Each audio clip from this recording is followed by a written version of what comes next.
Guys, Lakshmi Chowdhury মনীষ ব্লগে সবাইকে স্বাগত। এটাকে দেখো,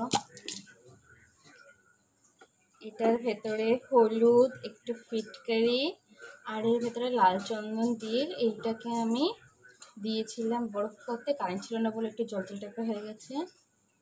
এটা আমি ভালো করে সারা মুখে আমি মাখি এই ব্রণের জন্য। আমার অনেক ব্রণ কমে গেছে, তোমরা দেখতে পাচ্ছ ব্রণের দাগও অনেক কমে গেছে।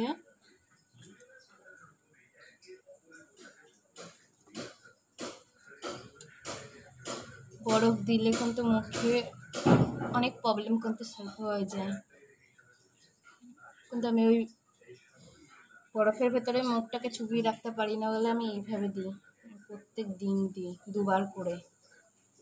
আমার অনেক ব্রণের প্রবলেম হয়ে গেছে, মানে ডিউটি করতে করতে ইনফেকশন হয়ে গেছে মুখে প্রচণ্ড, আর সেই সারাতে আমার এত দিন লেগে যাচ্ছে।